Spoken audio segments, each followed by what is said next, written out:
चलिए practical question start करने से पहले एक बार मैं आप लोगों को समरी दिखा देता हूँ, उसके बाद हम लोग प्रैक्टिकल क्वेश्चन स्टार्ट करेंगे। तो चलिए यहाँ पे दिखा देता हूँ। सबसे पहले नंबर पे जो हम लोग के पास समरी में बोला कि investment accounting is done as per accounting standard 13। तो ये हम लोग के पास अकाउंटिंग स्टैंडर्ड 13 के हिसाब से हम लोग इन्वेस्टमेंट अकाउंटिंग करते हैं। फिर सेकंड नंबर पे क्या बोला कि 2 टाइप्स ऑफ इन्वेस्टमेंट होता है। जो हम लोग के पास करेंट इन्वेस्टमेंट होता था, दूसरा जो होता था वो long term investment. Current investment हम लोग कैसे करते थे, तो यहाँ पे readily realisable and intended to be held not more than 1 year. तो यहाँ पे 1 ईयर से ज्यादा इंटेंशन नहीं होना चाहिए होल्ड करके रखने का, जो जिस इन्वेस्टमेंट का, उसे हम लोग बोलते थे करेंट इन्वेस्टमेंट।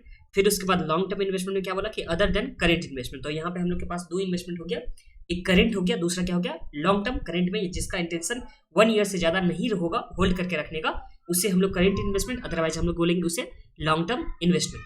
फिर वैल्यूएशन ऑफ करेंट इन्वेस्टमेंट, तो करेंट इन्वेस्टमेंट का हम लोग वैल्यूएशन करते हैं कॉस्ट पे या fair value whichever is lower. और फेयर वैल्यू अगर फेयर वैल्यू कब लेते हैं, तो फेयर वैल्यू जब मार्केट में लिस्टेड होता है। जब मार्केट में लिस्टेड होता है मतलब स्टॉक एक्सचेंज में अगर शेयर लिस्टेड होगा या जो भी सिक्योरिटीज होगा वो लिस्टेड होगा, उस केस में हम लोग जो स्टॉक मार्केट का प्राइस चल रहा होता है वो हम लोग लेते हैं। मार्केट का जो भी प्राइस चल रहा होता है वो लेते हैं। अदरवाइज अगर लिस्टेड नहीं होता है स्टॉक एक्सचेंज में, तो उस टाइम में हम लोग वहां पे लेते हैं रियलाइजेबल वैल्यू। तो ये हम लोग के पास हो गया करेंट इन्वेस्टमेंट का जो cost of fair value whichever is lower पे हम लोग वैल्यूएशन करते हैं।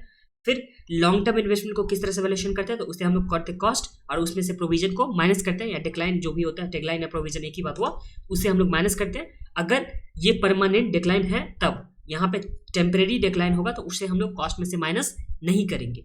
फिर नेक्स्ट वाला पॉइंट आगे कि हम लोग रिक्लासिफिकेशन कैसे करेंगे। एक बार हम लोग माने थे कि करेंट इन्वेस्टमेंट है, बाद में जाकर के हम लोग को अगर मानना है कि ये लॉन्ग टर्म इन्वेस्टमेंट है, तो देखिए करेंट इन्वेस्टमेंट से हम लोग को लॉन्ग टर्म इन्वेस्टमेंट में क्लासिफिकेशन करना है, तो उस तरह से हम लोग किस तरह से रिक्लासिफिकेशन इसे करने वाले। तो देखिए करेंट इन्वेस्टमेंट को हम लोग किस तरह से यहाँ पे क्या करते थे, दिखा देते हैं। इसका वैल्यूएशन हम लोग किस तरह से करते थे, इसे हम लोग करते थे कॉस्ट और उसके बाद जो हम लोग के पास था एक fair value whichever is lower. तो इस दोनों में हम लोग लोअर लेते थे, कॉस्ट और फेयर वैल्यू में।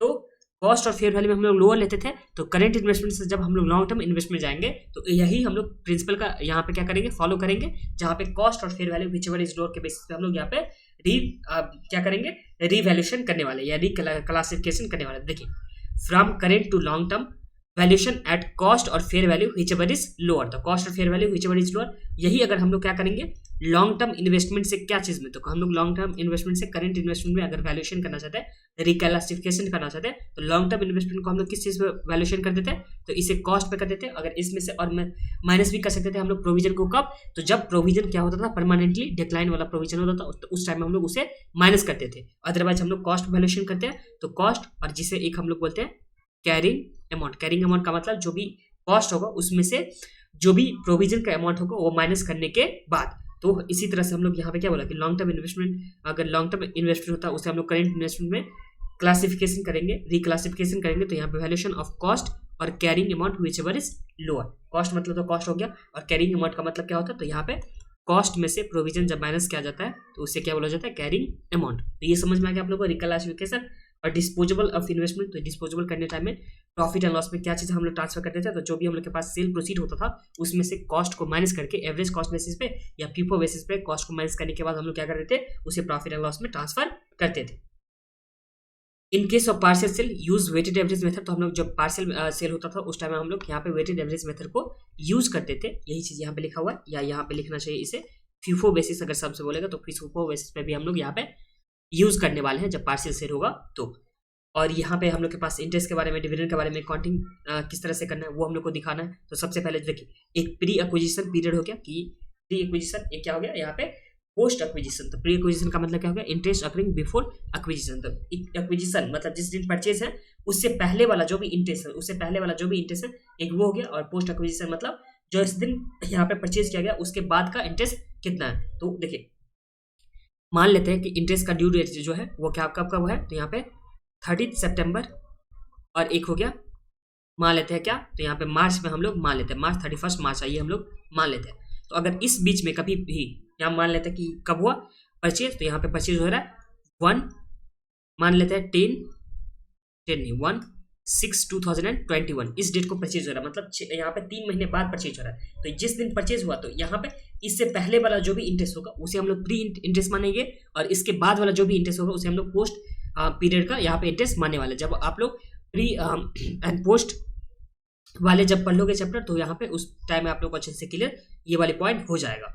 इसी तरह से डिविडेंड में हम लोग कैसे करेंगे, तो जो भी डिक्लेयर होगा, जो भी declare from pre acquisition profit, तो जो भी प्री एक्विजिशन प्रॉफिट से डिक्लेयर होगा, मतलब पहले ही डिक्लेयर हो जाएगा, एक्विजिशन करने से पहले वाला जो भी प्रॉफिट है उससे डिक्लेयर जो भी होगा डिविडेंड, तो उसे हम लोग प्री बोलेंगे। और उसके बाद अगर जब भी होता है तो उसे हम लोग बोलते हैं पोस्ट। उसके बाद अकाउंटिंग किस तरह से करेंगे, तो deduct from cost of investment, तो जो प्री एक्विजिशन पीरियड होगा उसे हम लोग कॉस्ट ऑफ इन्वेस्टमेंट से माइनस करते हैं, और रिकॉग्नाइज एज इनकम, जो भी पोस्ट का एक्विजिशन होता है उसे हम लोग रिकॉग्नाइज कर देते हैं इनकम के। इसका हम लोग ने बहुत सारा सम्स किया था जिसमें हम लोग को डिविडेंड मिलता था, किसका, प्रीवियस ईयर का डिविडेंड जब भी मिलता था तो उसे हम लोग कॉस्ट के साथ एडजस्ट करते थे। तो ये हम लोग के पास हो गया था किसका, समरी हो गया। अब समरी तो ये हो गया। अब चलते हैं हम लोग यहाँ पे क्वेश्चन नंबर 1 जो प्रैक्टिकल क्वेश्चन है। तो इस प्रैक्टिकल क्वेश्चन में हम लोग क्वेश्चन नंबर 1 देखते हैं। इसमें क्या दे रखा है, mister x acquired 200 share of a company on cum right basis. तो यहाँ पे कम राइट बेसिस पे अक्वायर किया फॉर रुपीज कितना में, तो 70,000 में यहाँ पे 200 शेयर अक्वायर किया है कौन, तो मिस्टर एक्स।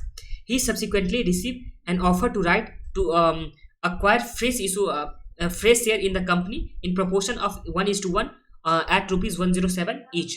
तो इसे ऑफर भी मिला कि 1:1 के रेशियो में आप क्या कर सकते हैं, सब्सक्राइब कर सकते हैं न्यू फ्रेश इशू। उसके बाद he does not subscribe but sell all the right for ₹12,000। तो जो भी इसे राइट मिला था उसे 12,000 में ये सेल कर दिया ये। उसके बाद क्या बोला, the market value of the share after becoming ex right has also goes down to 60,000। तो जो यहाँ पे 70,000 था वो उसका मार्केट प्राइस अभी कितना हो चुका है, 60,000 हो चुका है। What will be the accounting treatment in this case. तो यहाँ पे इस केस में हम लोग को अकाउंटिंग ट्रीटमेंट क्या करना है वो हम लोग को बताना। देखिए मिस्टर एक्स सबसे पहले परचेज किया था 200 शेयर कितना में, तो यहाँ पे 70,000 में 200 शेयर परचेज किया था। उसके बाद इसे राइट इशू मिला, राइट इशू कितना रेशियो में, तो 1:1 के रेशियो में, जिसका राइट का प्राइस कितना होने वाला था, तो 107 होने वाला था। बट यहाँ पे राइट इशू में ये कुछ भी सब्सक्राइब नहीं किया, जो भी था ये राइट इशू में जो भी शेयर मिला था इसे ये कितने में बेच दिया, तो ये बेचते 12,000 में। और जो इसके बाद हम लोग के पास दे रखा हुआ था यहाँ पे जो दे रखा हुआ था हम लोग के पास यहाँ पे क्या दे रखा हुआ था, 70,000 का जो है हम लोग का प्राइस दे रखा था वो यहाँ पे डाउन होकर कितना हो गया 60,000। ओके, तो सॉल्यूशन में चलिए हम लोग देख लेते हैं। चलिए तो सॉल्यूशन चलिए देख लेते हैं इसका। ये रहा सॉल्यूशन क्वेश्चन नंबर 1 का। तो देखिए ये जो होगा एज पर AS 13 के हिसाब से हम लोग का होगा। देखिए सबसे पहले जो हम लोग के पास था वो क्या था, 70,000 का था जो शेयर था जो भी था वो 60,000 हो चुका है। और उस टाइम में राइट इशू मिला था, राइट इशू को सेल करके कितना इसे मिला था, 12,000 मिला था। ये तो समझ में आप लोग कोई प्रॉब्लम नहीं है। तो देखिए डिक्लाइन कितना हुआ था, 70,000 से कितना हो गया 60,000 हो चुका है प्राइस। तो डिक्लाइन कितना हुआ, तो डिक्लाइन इस केस में हुआ 10,000। और जो सेल करके इसे पैसा मिला था राइट इशू को वो कितना मिला था, तो इसे मिला था 12,000। तो ये जो 2,000 होगा उसे हम लोग प्रॉफिट एंड लॉस में के साथ एडजस्ट करेंगे, और बचा हुआ जो 10,000 था उसे हम लोग इसी डिक्लाइन के साथ एडजस्ट कर देंगे। यही हम लोग को किस तरह से एग्जाम में लिखना है वो यहाँ पे देख लीजिए। तो देखिए as per AS 13 where the investment are acquired on cum right basis. जब कम राइट बेसिस पर यहाँ पे क्या किया गया था, इन्वेस्टमेंट को अक्वायर किया गया था। And the market value of the investment immediately after becoming ex right is lower than the cost for which they are acquired. तो यहाँ पे जिस प्राइस पर अक्वायर किया गया था वो राइट इशू के जस्ट बाद यहाँ पे क्या हो गया है, कम हो गया। तो यही चीज बोला। फिर it may be appropriate to apply the sale proceed of the right to reduce the carrying amount of the such investment to the market value। तो देखिए जो भी इसे सेल प्रोसीड मिला था 12,000, इस 12,000 को एडजस्ट करना होगा कितने एक्सटेंट तक, जितना ये लो हो चुका है, कितना से लो हो चुका है, तो 10,000 से यहाँ पे क्या हो चुका है, लो हो चुका है। इसका जो प्राइस था 70,000 उससे यहाँ पे डिक्लाइन करके कितना हो गया 60,000। तो जितना प्राइस तक यहाँ पे वैल्यू क्या हो चुका है, डिक्रीज हो चुका है, उतना वैल्यू जो इसके सेल प्रोसीड से होगा उसे यूज किया जाएगा। तो यही चीज यहाँ पे लिखा हुआ है। उसके बाद क्या बोला, in this case the amount of X right value of 200 share bought by the X immediately after the declaration of the right falls to 60,000। तो यहाँ पे जो प्राइस था 70,000 वो हो चुका है 60,000। In this case out of cell proceed of 12,000, तो जो भी 12,000 यहाँ पे मिला था सेल प्रोसीड किसको, तो राइट इशू को सेल करने के बाद ₹10,000 में भी apply to reduce the carrying amount to bring the market value. तो यहाँ पे जो भी मार्केट वैल्यू था उसके इक्वल में लाने के लिए यहाँ पे 12,000 में से 10,000 को एडजस्ट किया जाएगा, और जो बचा हुआ 2,000 है and the 2,000 would be credit to the profit and loss account. तो यहाँ तक तो आप लोग को समझ में कुछ भी प्रॉब्लम है, एक बार मैं फिर से आप लोग को समरी के रूप में बता दे रहा हूँ। देखिए पहले साल 70,000 में परचेज करके रखा था, उसके बाद यहाँ पे राइट इशू हुआ, राइट इशू में ये कुछ भी सब्सक्राइब नहीं किया, वो राइट इशू को जितना भी था वो सेल करके कितना इसे मिल गया 12,000 मिल गया।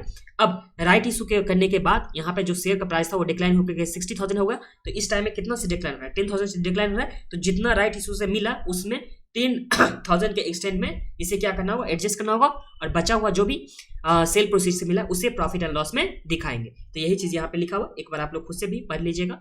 जो क्वेश्चन नंबर हम लोग के पास 1 था, और इसी के साथ क्वेश्चन नंबर 1 हम लोग का क्या होता है, कंप्लीट हो जाता है।